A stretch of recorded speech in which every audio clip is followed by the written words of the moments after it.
lost in the groove. I'm your host, Dave. This is your guest host, Karissa. I'm the co-host, Henry Kemp, the fourth. Yes. There were four more before.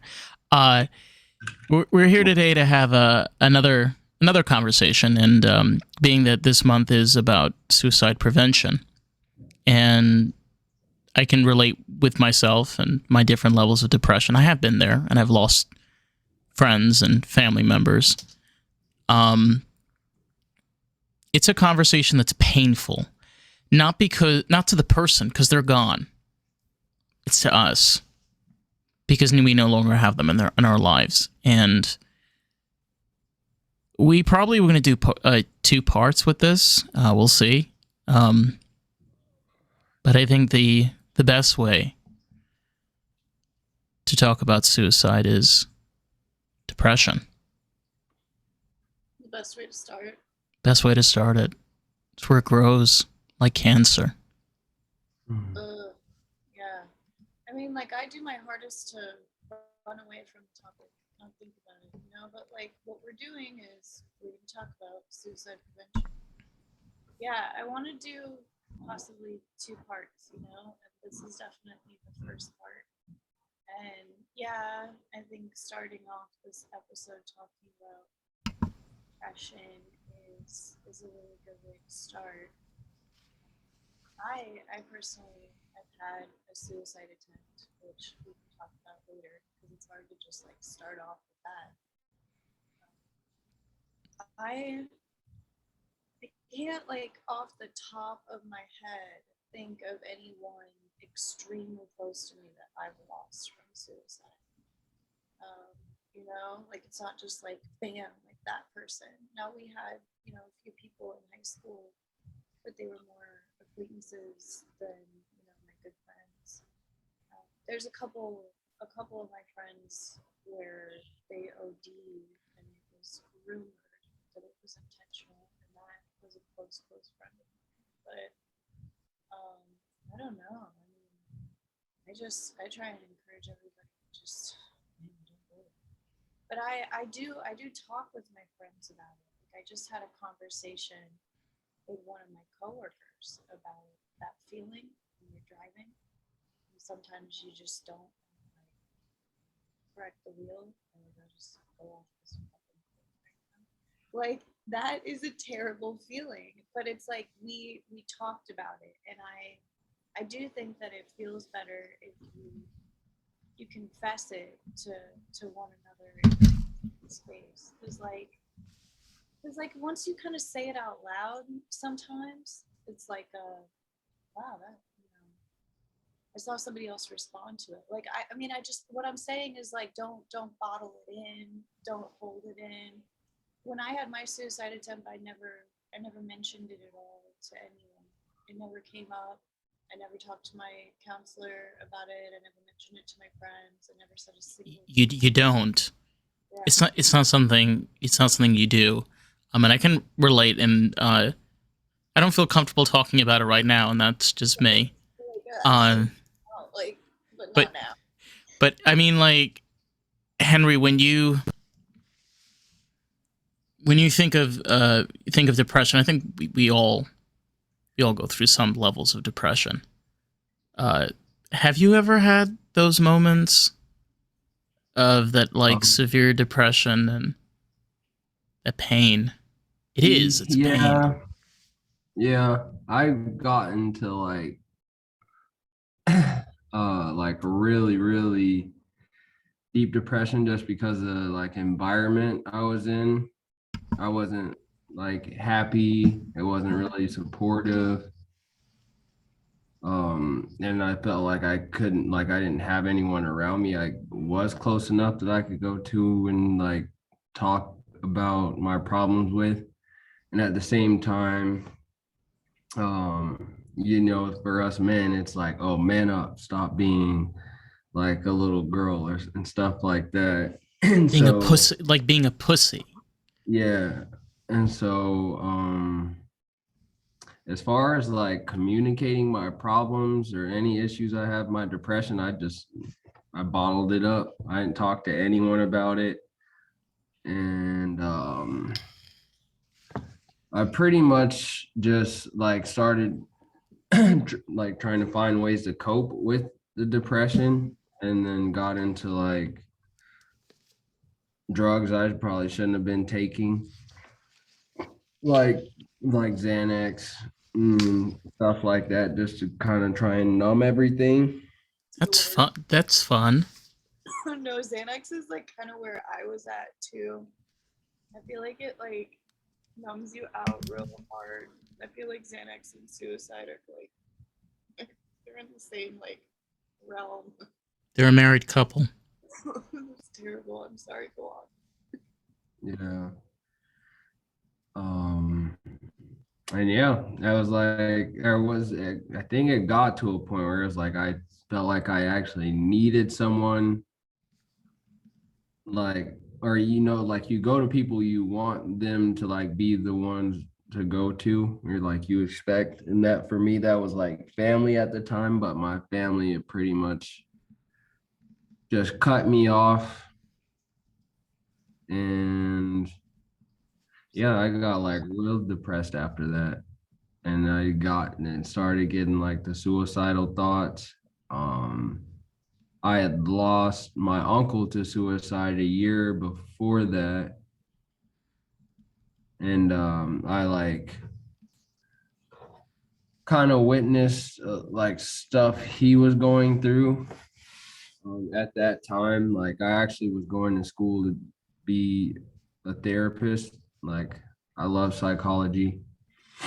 And I wanted to like be a therapist to like help people through their issues like this, but I like spent the last 3 days with him before he actually committed suicide.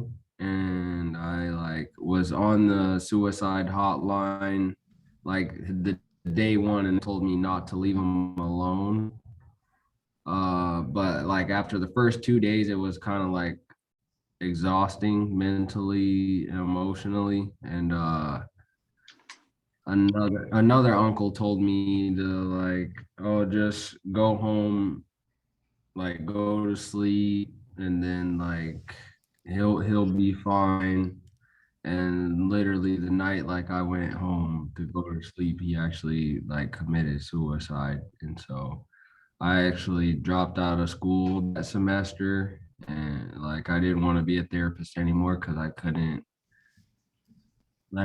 picture myself being a therapist and then actually losing one of my clients to suicide. Yeah. So I like dropped out of school. It reminds me, I had a friend. We were close friends. We knew each other for a short time. Really sweet guy, funny, weird, dorky. Uh, every single time we hung out, we had a blast. And he committed suicide. He jumped out of a building in Haifa in Israel, 24 floors, and no one told me. And a close friend of mine at the time, and we still try to keep in touch. She didn't want to tell me anything. And I kept on, I had like, there was something that was bothering me, and I finally just screamed at her one day, and I said to her, I said, is it Josh?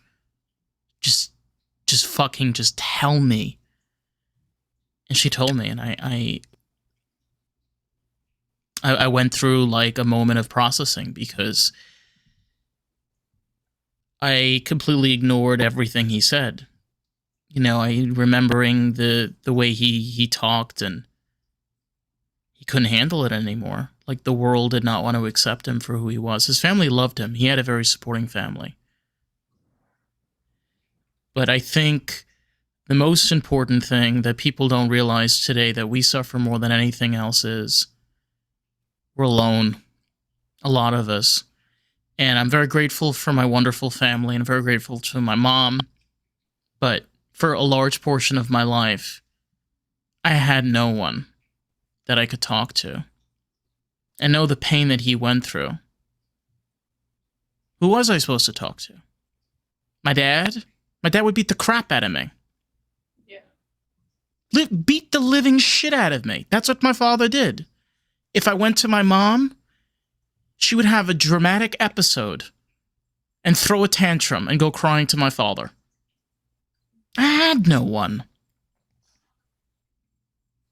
Yeah. So what are we supposed to do now as an adult? You know, now we're stuck with a fucktwad for a president, a country that's falling to shambles. We're all suffering with inflation. We're all trying to survive. But yet, we gotta push forward because we have to. We gotta bottle up all of our shit. Because that's what we're told to do. Sorry. Well, I think one good technique, I don't do as much now. I should, but someone told me like journaling your like thought process and like emotions out if you don't have a therapist. If you can get a therapist, that would be nice, but therapy can be expensive. But I also, from my understanding, you can call, like they have hotlines now. Just There's for one that specific. there's one that I was promoting on this podcast, which again I will put a link in there. They're called the Trevor Project. To any teenager or any parent that's listening right now, if you have a kid that's struggling, whatever kind of sexuality they're going through, and you feel like there's something's wrong, check out the Trevor Project. They're really incredible people. They have a really amazing team. Like they really care about the LGBTQ youth. Like I urge anyone that's listening, that's going through that. But yeah, I'm sorry, Henny. What you were saying? My apologies. And then yeah, they have like I believe the new suicide hotline number is just 988. So like anyone feels suicidal or like know someone that's suicidal, you can call that number. Yeah. I was just looking at it in general, and you just call 988, like for 24 hours, and like, well, it just says English and Spanish. They should work on that. Yeah. But that's my one critique. But I mean, also just call 911 immediately, like for anybody. But 988, like that's really cool. I just found that today.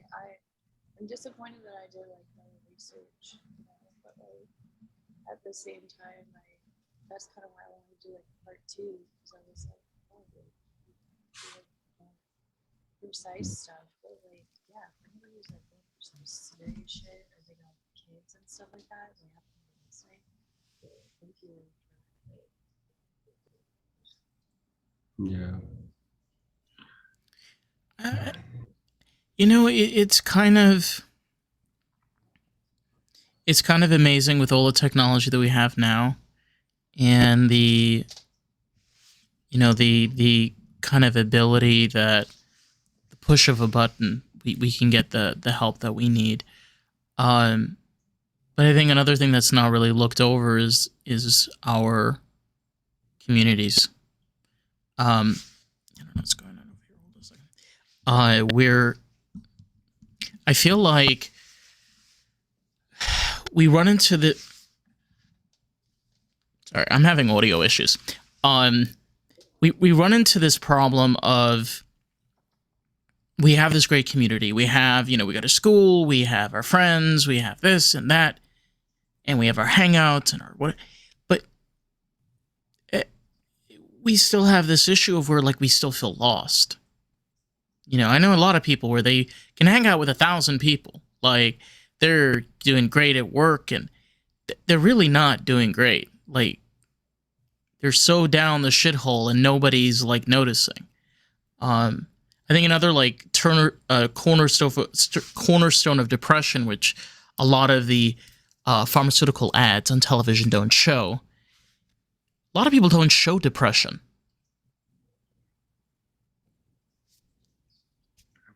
Yeah. Some people hide it really well.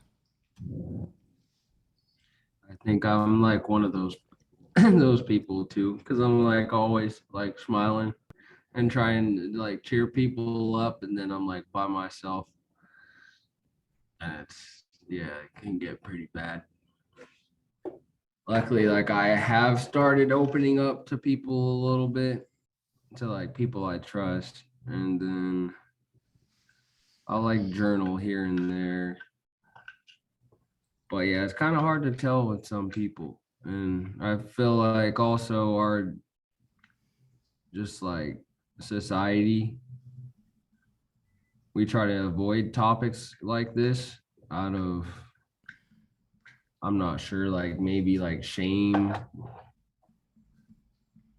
Yeah, I or know just that we all were like, oh, we're gonna talk about this tonight. You know, like yeah, it is an avoided topic, and it is harder to talk about. Like I feel like I have to like do the topic justice. You know, it's like it's a lot of pressure almost.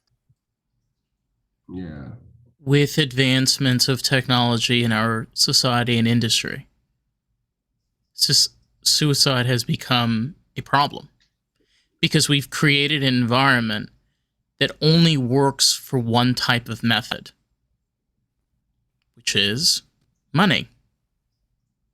That's what our that when we it's funny, we talk about society and culture all the time. Like this is what this podcast is about. You know what society is? It's money. It's always been money. Since the era of civilization. Think about it. How are the Egyptians so powerful? They had money. They had jewels and gold and silver. Um, what you learn from this is depression is all about that want of a desire, like a want or a desire that you cannot have, or you feel you can't have, whatever the matter is, and it creates this kind of like scratching at the chalkboard. I hate that sound, but I love it at the same time.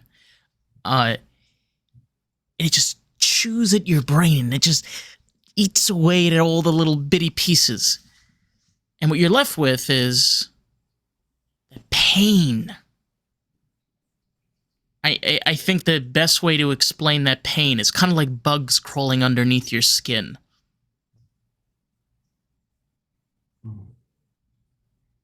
We're talking metaphorically, okay? Like this is not.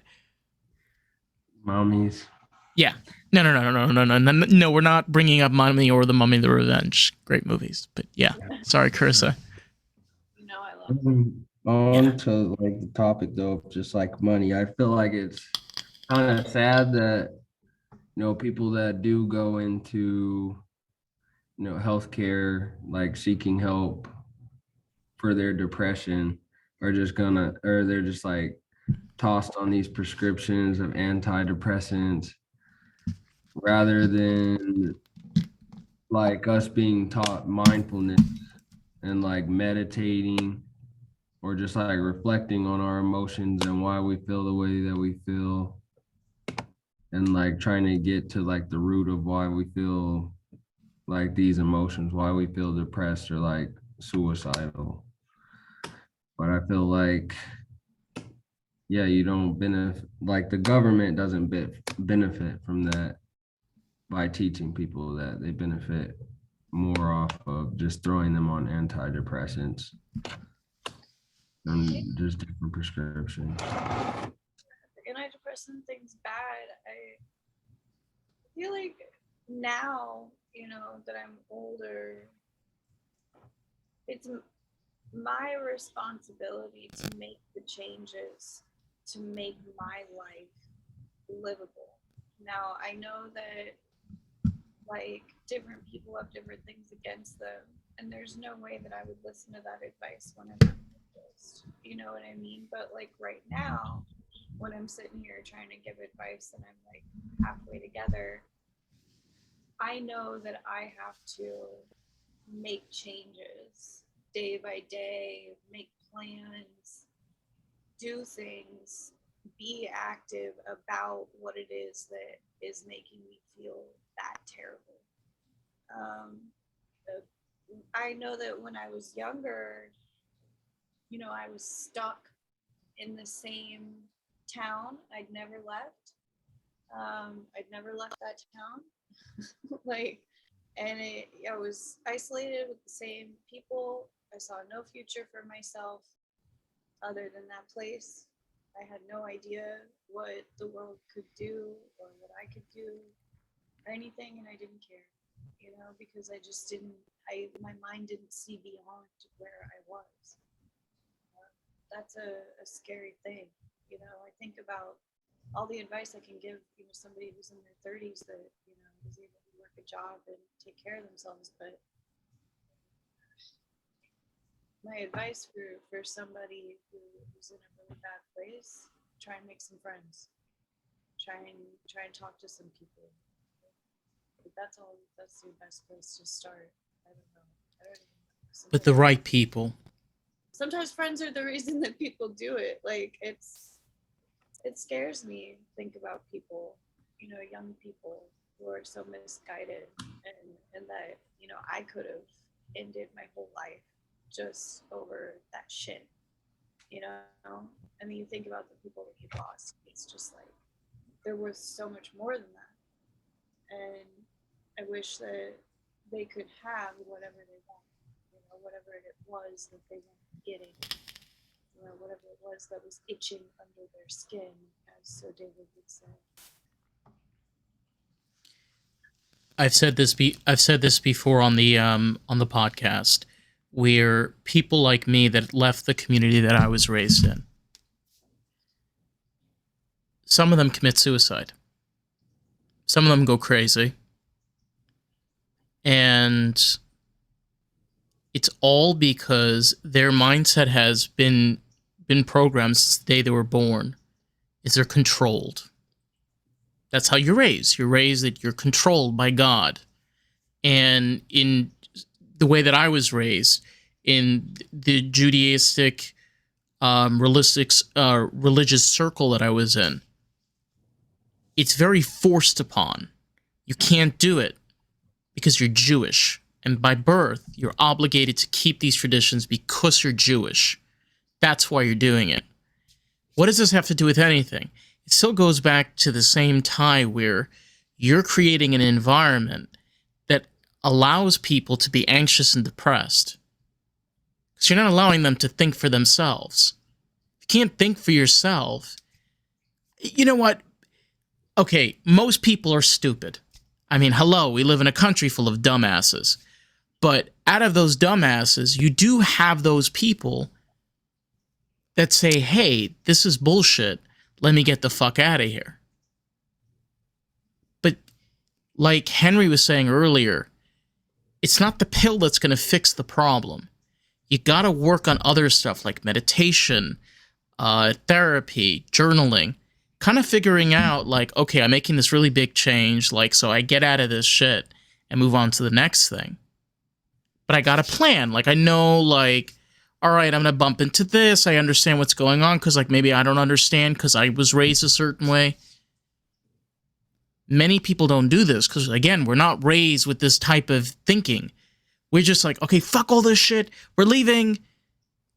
And then we leave. And we're like, oh my God, this is the world. This is why I sacrificed my whole family and all my friends and all of my community for this shithole. But it took me 6 years to realize that shithole is where you find the golden nuggets.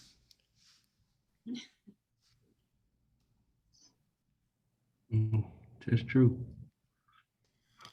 Yeah, I think at the start of things, like a lot of people just don't see the bigger picture. And it's kind of hard to like show someone that or like guide them towards that when they don't like see it for themselves, to the point like, yeah, you want to commit suicide. It's kind of sad, but I think it is important to like have like some sort of community and like supportive background. Agreed. I think that's like one of the most important things because it's gonna be hard to do it by yourself. Yeah, especially if like yeah, you don't see anything beyond like of where you're at now. And I think our environment like controls a lot of that.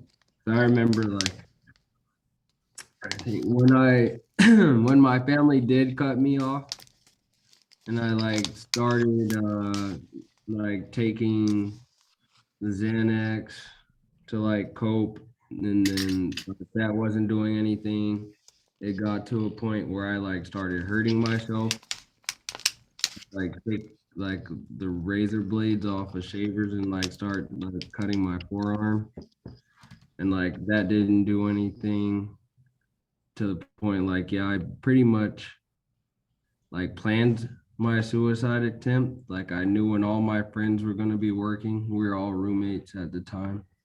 So I like planned it for when they like left. And then I was like, I don't know if I want to get too into the like If you details. want, if you want me to, I can start. I mean, or Karissa, if you want to. I wanted to ask, like, what were things like in your life at that time? You know, 'cause Um back on my life, I just wonder what things were like for you. Like, big picture. Now that you're looking at the big picture. so at wait, so you want like my life then? No, I mean, like, what life was like for you at that time. You know, Oh, So the so listeners, the idea is we're trying to get them the understanding of if you're in that level of depression, that you are suicidal, like what is going on in your head, like at that time, like all that stress, all that depression, all that anxiety on you, like what were you feeling at at that moment? at the time, um I pretty much felt like I had no one. Um, like I had a bunch of friends around me, but they weren't like the best group of friends. Like I couldn't talk to them about my issues because then again, we had that, oh, you need to man up thing, or they would just like get uncomfortable and leave the room. So I like couldn't talk to them. And then we're pretty much like family I grew up with cut me off. And so I was like, I couldn't go to them and then I didn't really like yeah know anyone else that I could just like reach out to and talk to. yeah. And so then that's where like the drugs came in and like I had pretty like I was going to school but I told you I'd like dropped out because I wanted to do psychology and be a therapist but like I couldn't fathom like having clients commit suicide. So I dropped out of school. I didn't know what I wanted to do. The job that I was at the time was like not fulfilling at all and like overworked us. It was like mentally draining, emotionally draining. I like wasn't make I was like barely making enough money to like cover my bills pay like make my car payments and like insurance, let alone like buy groceries and stuff. Like this was my first time like getting out into the world beyond college. And so yeah, like I didn't really have any like help.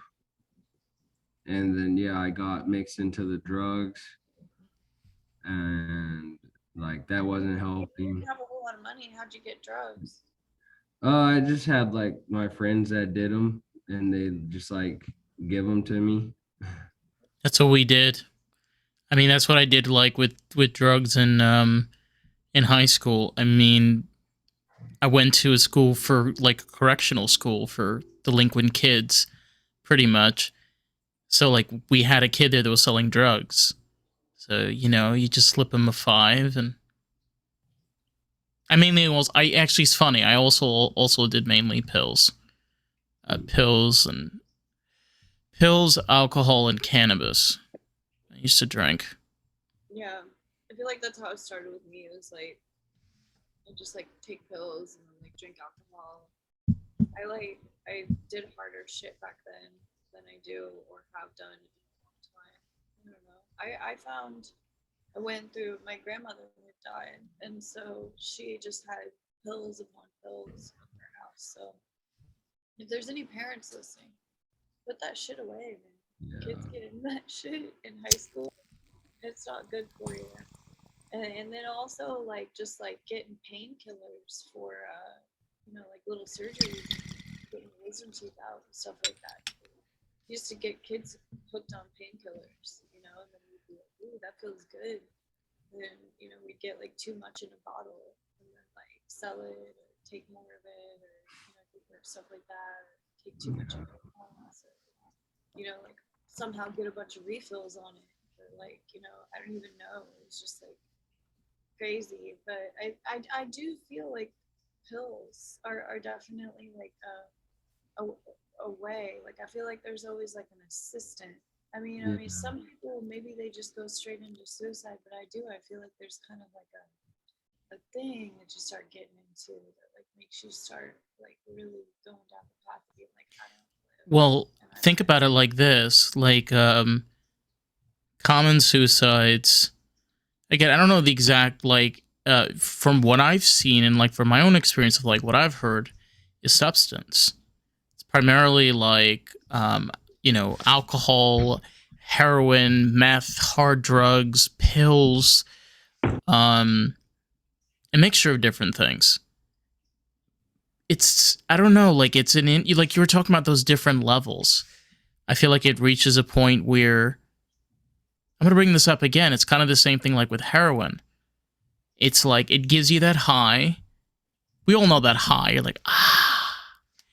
And then it gives you the low, and you're like, and you're all back where you were before. So you want to correct that. So you just add more and more and more and more and more.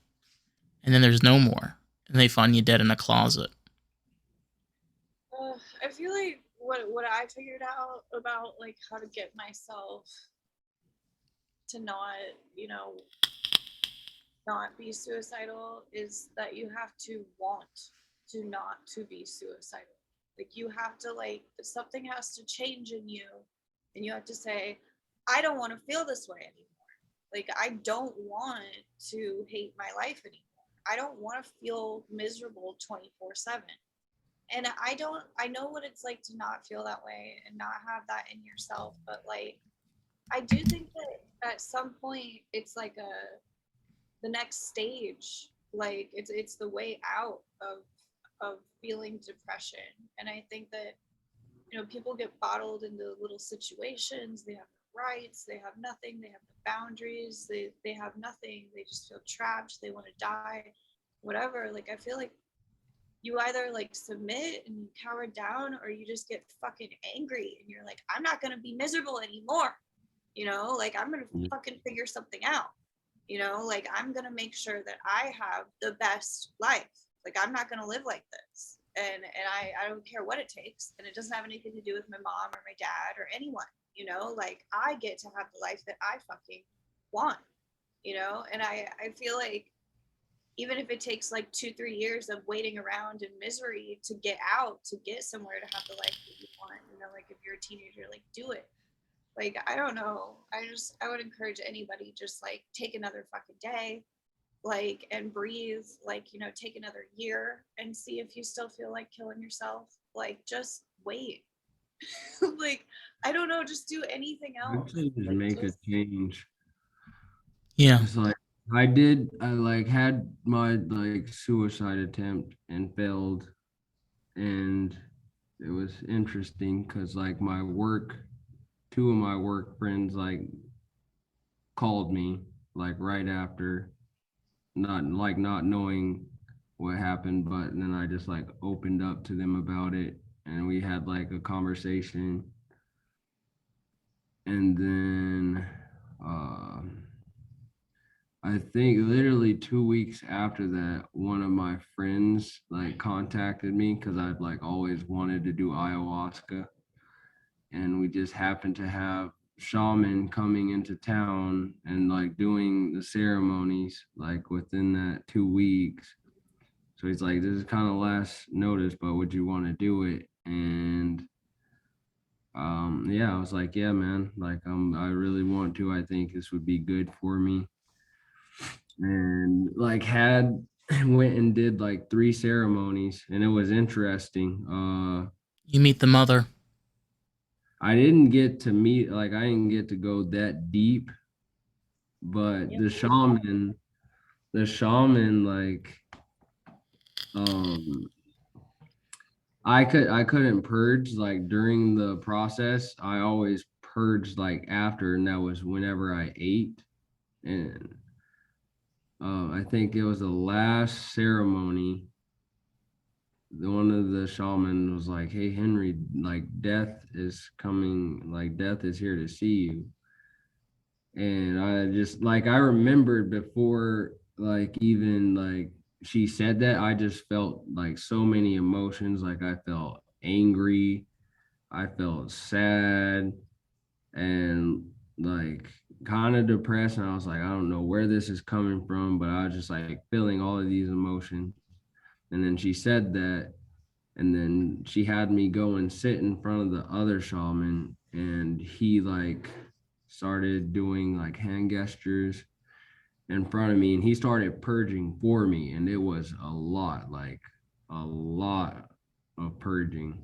And after he finished, they had me go back, and like all of those emotions were just gone. I felt relief. And then at the end of the ceremony, they were just like, yeah, death had come to see you, like you had gotten a disease, and it was like supposed to kill you, but we like removed it from you, so you're okay now. And I remember like after that ceremony, like a lot of things in my life like started to change. I like I think I worked there a little bit longer, but at my job, but ultimately like I decided to quit because I was like, I'm not gonna be doing this the rest of my life. And I like moved to St. George, Utah. I was living in Salt Lake at the time. St. George is like 3 hours south of there. And I just got another like a random job. I wasn't making like that much money, but the cost of living in St. George was like super cheap. Like I was only paying $200 for rent. And like I love hiking, and so in St. George there's just so many places to hike there. And that's when I got into like photography, like hiking, taking shots of like landscapes and just like birds and plants and stuff like that. And then yeah, I got into like graphic design too. And so that's where I figured like, hey, I think this is what I want to do in life. I don't know how I'm gonna do it, but I'm gonna do it. And I just like started taking photos. I made like an Instagram account for it, and like it actually started blowing up. Like within 2 to 3 weeks, I was getting just a It's ton of amazing. followers. People were like, "Oh, I love Prince, man," and like, You're gonna need to. Eventually, I'm gonna need you to send me a print. I need one for my bedroom. But we'll talk about this another time. But I, it's interesting because Karissa brought out something which was really interesting. Was this the idea of you tell yourself that I want to live? For me, throughout my journey, music has kind of always been my wake up call. The song that actually inspired me to pick myself up and get out was Imagine by John Lennon. The song Rebel Rebel by David Bowie inspired me to kind of love my kinky side a little more. And I can just go on and on and on, like Pale Blue Eyes by the Velvet Underground, just accepting that darkness, that paleness, the shadowness, the part of yourself that you like to keep behind a closet. And I started to learn some really cool things about me that I didn't know before. I can be kind of edgy. I can be a bitch. And I kind of like it. And these were all these things that I were hating myself and beating myself up. And then I realized to myself that I have something that I wish most people can see.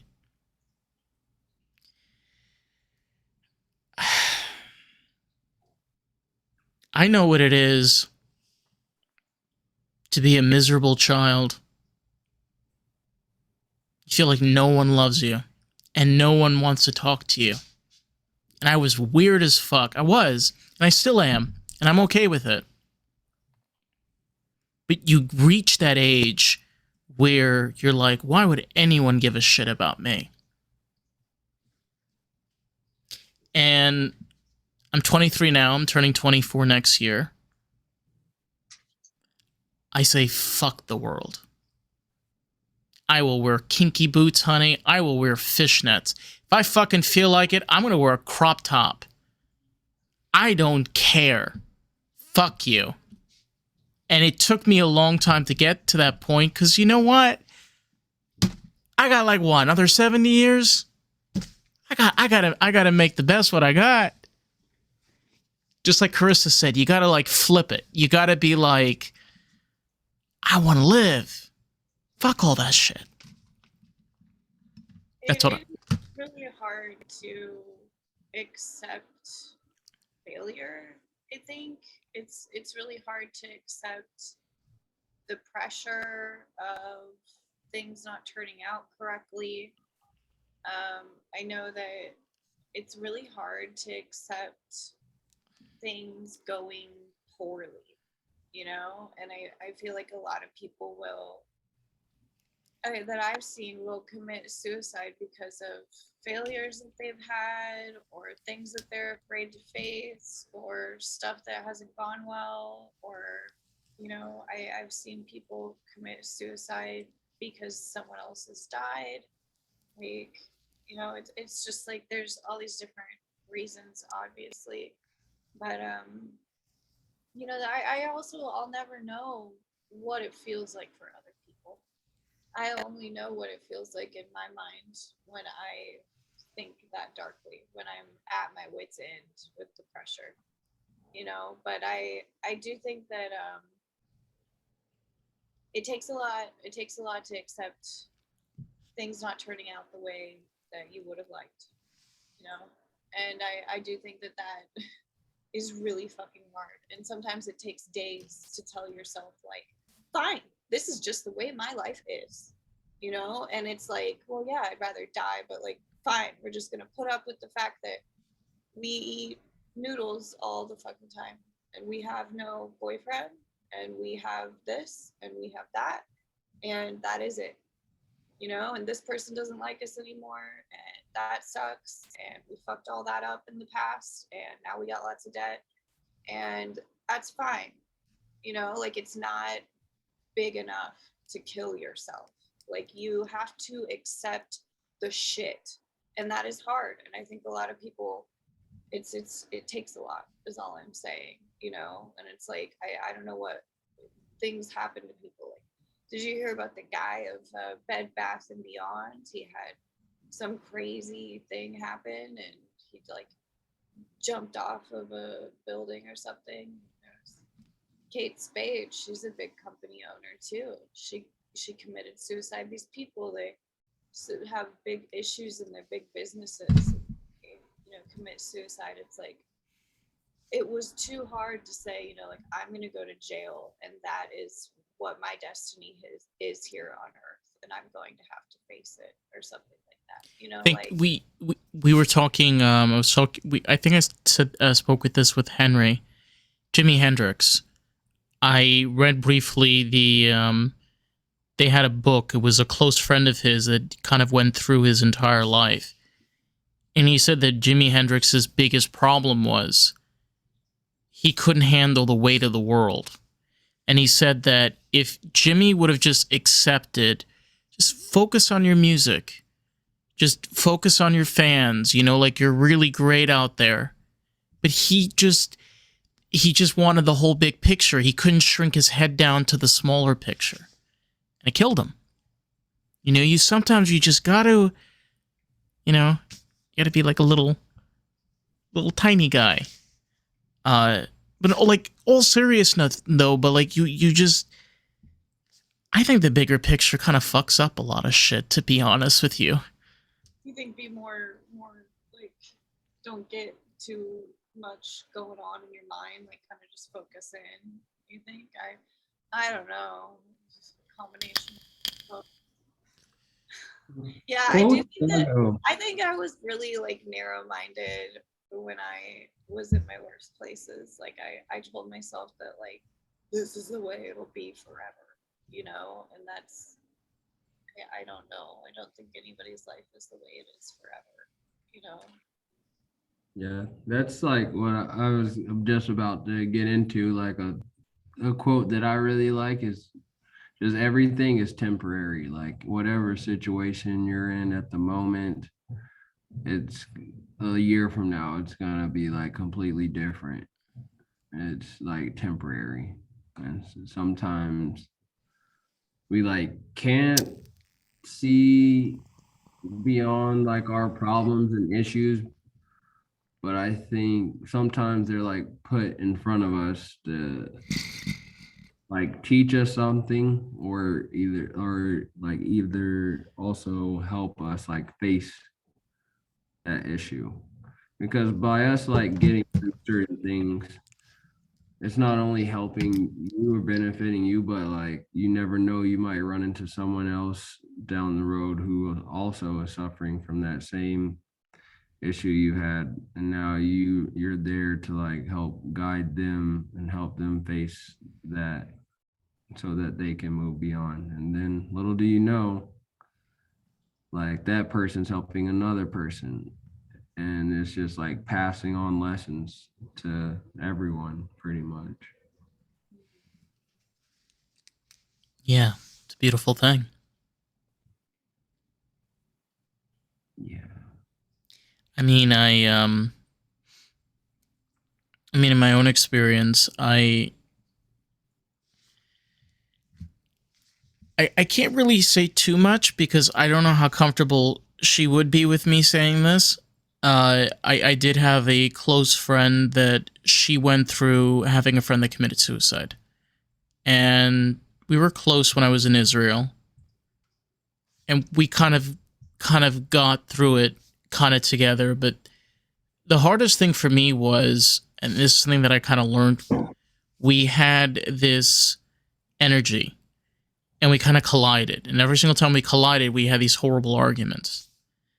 And, you know, we would kind of rekindle things and then we would talk and then we kind of go through the whole process over and over again. I feel like that's also a big part of this whole issue is the fact that we we try to talk, but a lot of the times people just want to hear but not listen. I hear you. Like, yeah, sometimes people just want to be heard rather than being given advice in certain situations. But yeah, you live and you learn. Yeah. What's going on over there, Karissa? You seem like you're in a deep thought, deep maze of the Well, mind. one of the best ways to listen to somebody is to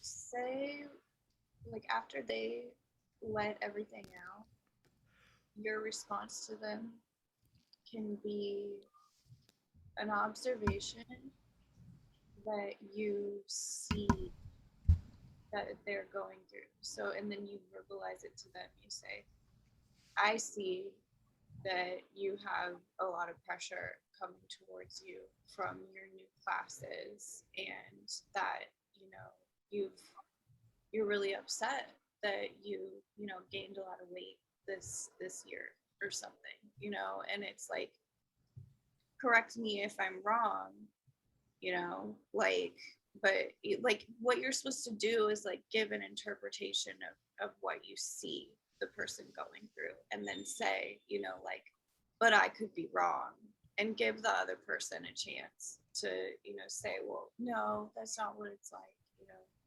And I think that people need encouragement. Yeah, I know for high schoolers, we were talking about like the how much pressure it is to figure out like what type of career you're gonna take on, and like how you're gonna make money, and if you're gonna go to school, and like, The you know, talk. oh my freaking god. And so it's a lot of pressure that the world puts on parents to put on their kids, and it's the way of society, and what we're talking about is like money.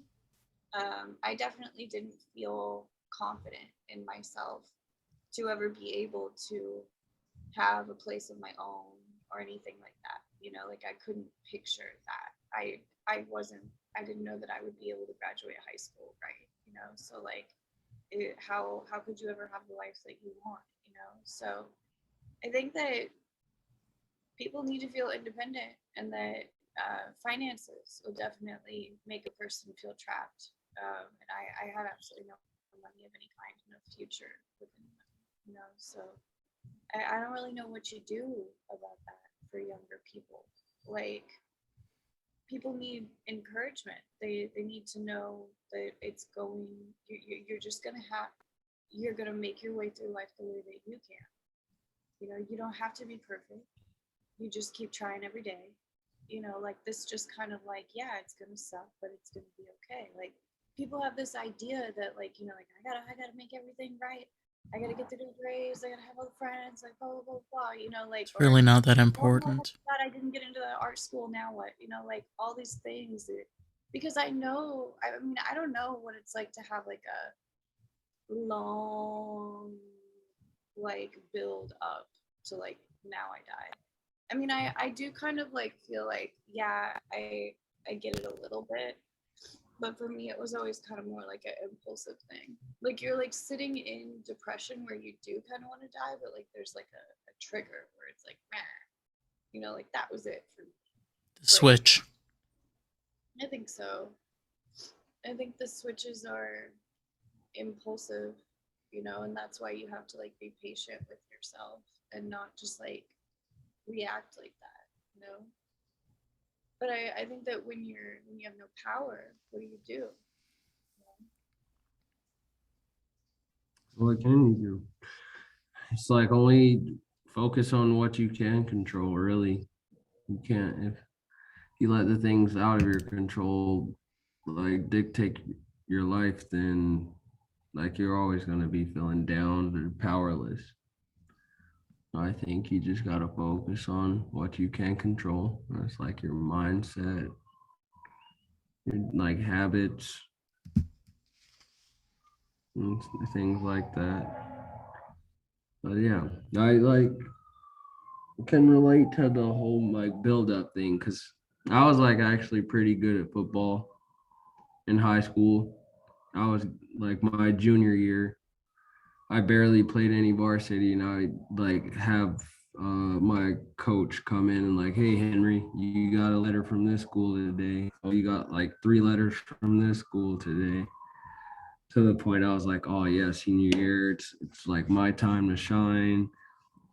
Uh, and I did get like a few offers from like schools in state, some from out of state, but the school that I ended up going to, I like really didn't get any offers. I only like went there to go because like I had friends that went there and I didn't want to go to school alone. And like to play to play college ball, you have to be cleared by the NCAA clearinghouse. It's like a huge process. But once I actually, the day I got cleared to play in basketball class, I rolled my ankle super bad. I think I ended up fracturing a bone in my ankle. And my coach, or the teacher for that class, was actually our offensive coach. And he saw that and he got so pissed off because he just like knew how athletic I was. Like the day that happened, he was like putting teams together, and my team like didn't really have any athletes on it, and all the other two teams had like guys that also played football, and then people that also did play basketball. And they're like, coach, like, why did you just like give Henry all of these like people that don't play basketball?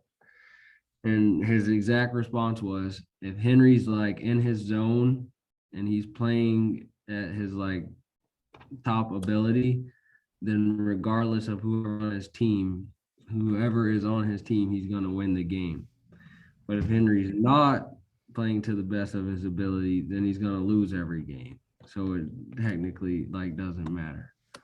But yeah, it was like the first game, I think like the third play of the game, I like had a full court break to go lay the ball in, and right when I got to the rim, I stepped like weird on my right ankle, and then yeah, I fractured it and like sprained it. Couldn't play spring ball, and yeah, and towards the end of spring ball, I was like still going through physical therapy. And he like sat me down and he's like, I've seen like you run, I've seen like how athletic you are. I just don't know if you got it. And so I don't know if I'm gonna give you an offer to like play. And then pretty much after that, I just stopped caring. Stopped caring about football, pretty much like school too. Yeah, there's like a gradual like where like like the activities go away and like more friendships go away, and like I kind of see this like big picture thing. I don't mean Yeah. to you, sorry, Yeah, but you're like I'm good. adding to it. Yeah, no, it was exactly that. And so I actually was living at St. George at that time. The college that I went to was there. Then I ended up moving back to Salt Lake. Um, and then I went to like community college a little bit just because it was cheaper. And I wanted to, yeah, still like study psychology and be a therapist. But then, yeah, what I spoke about earlier happened, and then I just straight dropped out of school, and I was like, I don't know what I want to do, and I'm not gonna pull out a bunch of loans and figure out that I don't want to do something and be in a bunch of debt. I was thinking about going to college when I was in California, and I gave up on that once COVID hit, and I realized very early on that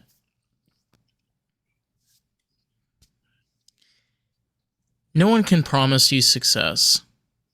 No one can tell you that a piece of paper is going to get you anywhere.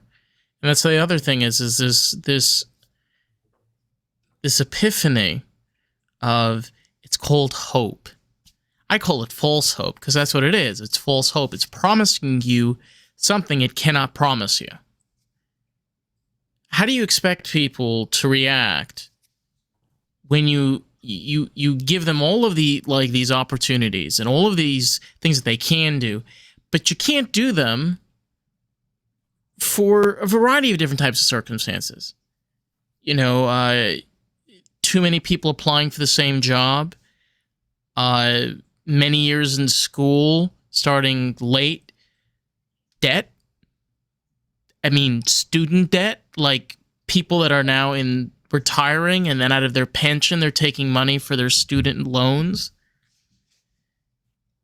So we are in an environment, unfortunately, in my opinion, that creates this switch or trigger or whatever of depression that people just say, fuck this shit, I'm out. Yeah, I mean, my joke was that the best suicide prevention is to create a life that's, that you'd actually want to live. I don't know. That's great advice. No, I mean, like it simplifies it in like some really stupid kind of way, but it's also like my like sarcasm where I'm like, oh, you want me to stay alive? Maybe like give me a life that's not, like controlled by some terrible government. But Biden. I'm not gonna let them take away my only chance at life. I mean, it sucks. Like I sympathize. Yeah. One day. I don't know the lyrics. I don't know the lyrics either, but damn, I mean, it feels like I feel like the number one thing that I've learned more about suicide than anything, I think there's like two things. Is like Karissa said, it's like a trigger, it's like a switch, and it's like this level of depression.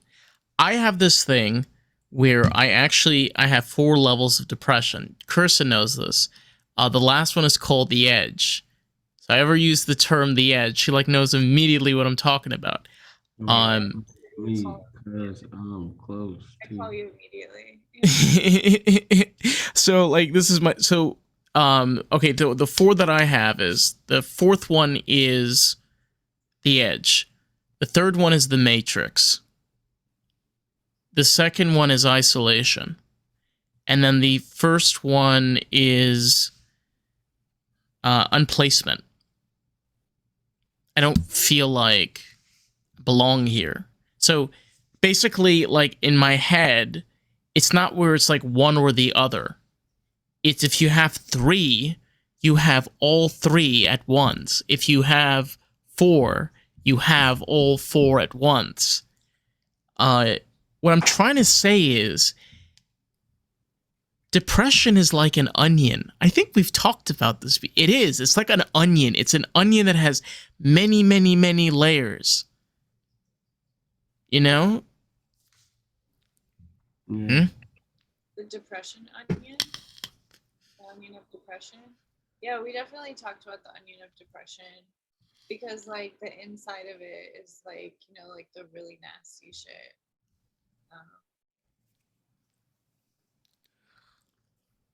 I know that when I went to the hospital, they had us create lists and like plans and things that we would do if we felt suicidal again when we got to go out to when I was in the hospital. One of the coolest, weirdest memories, well, I have a lot of weird old cool memories, but like one of the ones that I loved was that the technology there was like 10 years ago, maybe even longer ago. Like there was no internet, obviously, but there was like a VHS player, and there was like somebody who like dropped off just like all their old VHSs, and then like, I remember those. like puzzles, and like we had like those weird like multicolored trays with like the little like indents that like the food would go in. And you always could go to like I remember this. You can go up to the receptionist, and they used to have like this little case. I'm dead serious, like full of like VHS tapes. And then you'd ask them like, "Do you have something?" And I'm dead serious. I remember once. I think it was my mom that was in the hospital. It was many years ago, and I went in there. They had "I Love Lucy" on VHS. And they came in, and I remember this, like the nurse was like this big woman.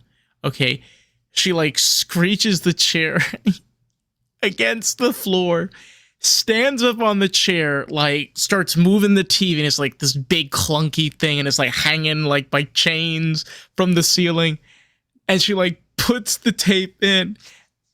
And funny thing is, like most of us, like most people today don't realize, like that's what entertainment was in the hospital.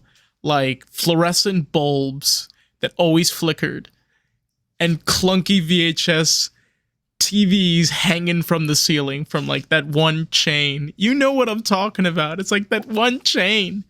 As far as entertainment goes, like also like whatever prescription drugs they put you on. Yes.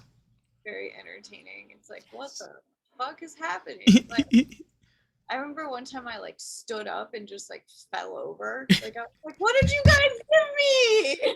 Like, you guys are assholes. Like, what is this? Tramazone? What is that? Like, I had the craziest dreams in the world in the hospital. Like it was just they fuck with you there. I don't know. I mean, I'm grateful. I like their help, like whatever. I don't know if I would suggest it to anyone or not. That's my own experience, but I do remember definitely a lot of like, well, we'll put you on this medicine, then we'll put you on this medicine. Do you still want to die? Okay, see you tomorrow. Like it was pretty stupid. Like, but it was the best they had, you know, and I survived.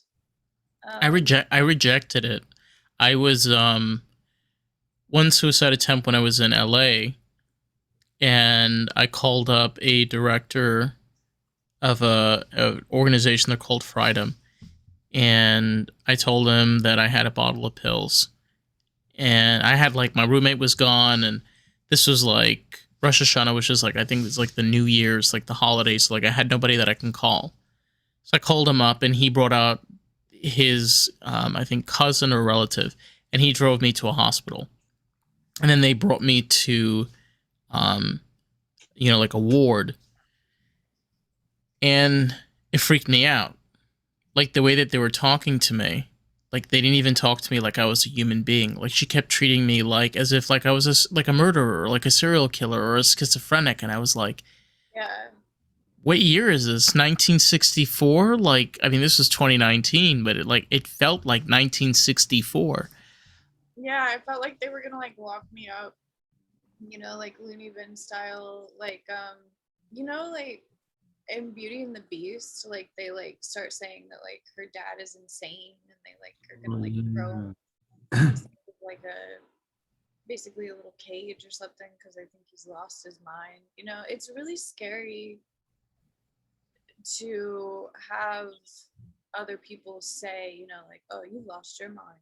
You know, like it takes away like all your like rights. I think that's like another reason that people, you know, will maybe like hide their severe suicidal thoughts until later and stuff like that because they don't want their authority to be taken away. I know when I was in high school, I felt like my authority was taken away. Like I could not do a damn thing after I tried to kill myself. Like they watched me like a freaking hawk. It was horrible.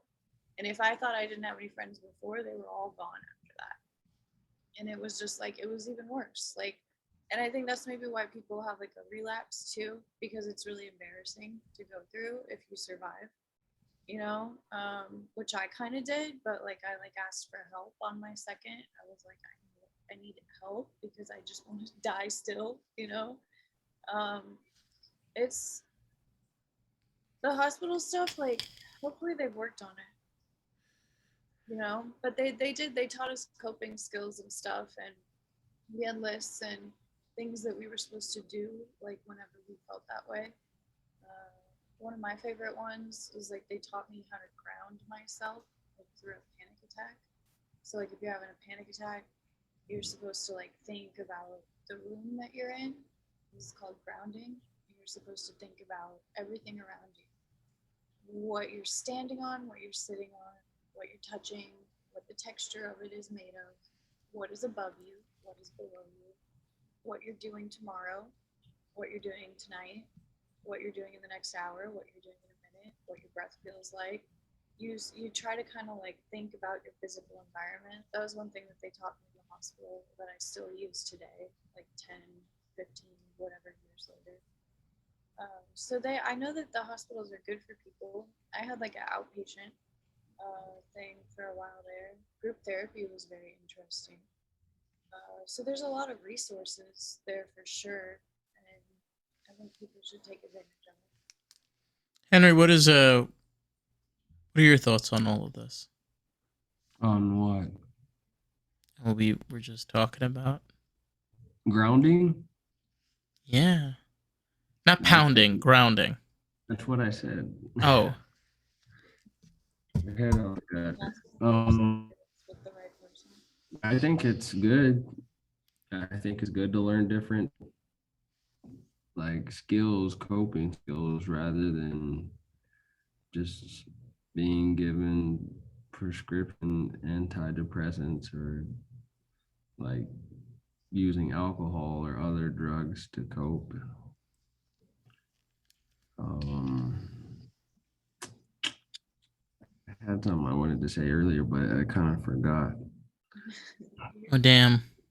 Yeah, maybe it'll come back to me eventually. Eventually.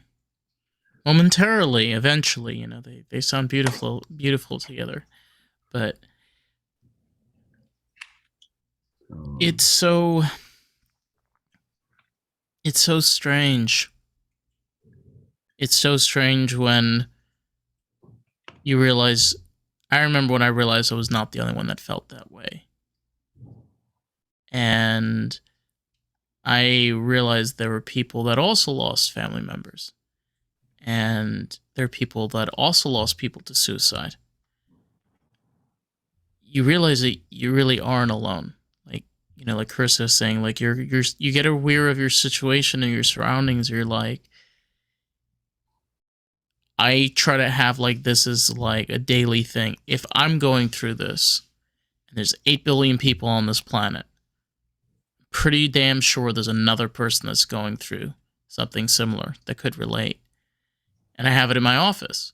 Like there was a coworker, his father just recently died, also young. And we talked. I said like what was going on and he didn't really want to tell me. And then he told me, he said his father passed away. And I told him, I said, look, like my dad died 2 years ago. I said, you know, if you ever need to talk. And like now, like we kind of like just talk back and forth to just see how he's doing. I know that he doesn't feel alone now every single time he comes in the office. that's good. Be aware of your surroundings. I'm like, honestly, this is so important. Just think about your situation truthfully. And any teenager that's listening, I'll tell you right now, you could be weird. You can feel all those feelings and emotions, but trust me, there are people that care about you tremendously. You don't believe it, but there are. And if you hang in there just a little longer, trust me, people will pay attention and they'll notice. You will be something. At some point in your life. Yes. Yes, I think it's a very good spot to leave it off. I really enjoyed talking with you guys. Like So you're taking Mhm. my job, Kurt? You're taking my job, Henry? Huh? Yeah, I'm not, that's a good point to leave it off, man. It's like, how long we've been going? Did we get a whole hour yet? We're over an hour, about an hour and 5 minutes. We're good. Yeah. Sorry, you were saying we gotta have our leave offing speech. You know, yeah, like you got yours, Karissa. you go. Yeah. What's Um, some good advice you could give? I still always want to give a big shout out to my friend Addie, who saved my life when I was in high school. She, came and put my ass in her car and drove me to the hospital, and they took care of me there. So I mean that's suicide prevention. Be there for your people. Offer them a safe space. Talk to people. Be soft. Be vulnerable with other people. And be there, for each other the best that you can. Like I mean, you said, Henry, that this, pressure that guys felt to man up, be tough. I feel like with the girls, it was this pressure to be like the it girl, and the it girl didn't want to like, die. So like, it make a good place for people around you if you can. It's all on all of us to create a good space for people to want to survive in. Great. Well, it's beautiful. Is it my turn? Yes, Henry, it's your turn.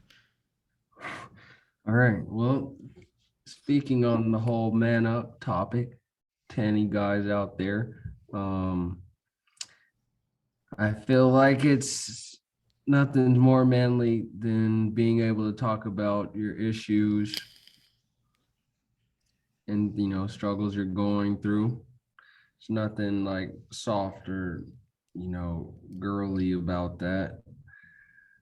And also to anyone, teenager, young adult, old adult, whoever, it's just like I said earlier, everything is temporary. All of your situations, all of your emotions, all your struggles you're going through is temporary. If you can, I don't know everyone's situation, but just try and meditate or journal on your thoughts and reflect on why you feel the way you do.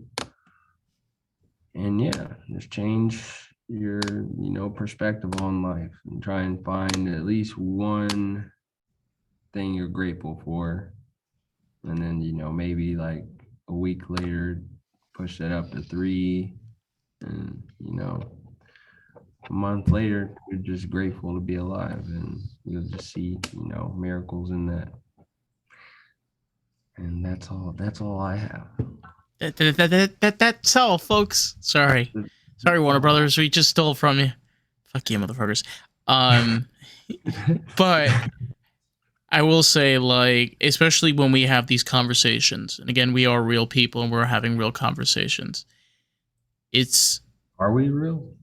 I don't know. We might be part of the computer analyst system that Apple's working on, but hey-o, I think for everyone and for all the people that we call our communities and friends, we thank you for being there and supporting us and loving us with all of our weird fucking shit. Anyway, we love you guys and gals and goyles, and we'll hopefully see you next week. See, who knows? I don't know. Ask me later. All right, goodbye.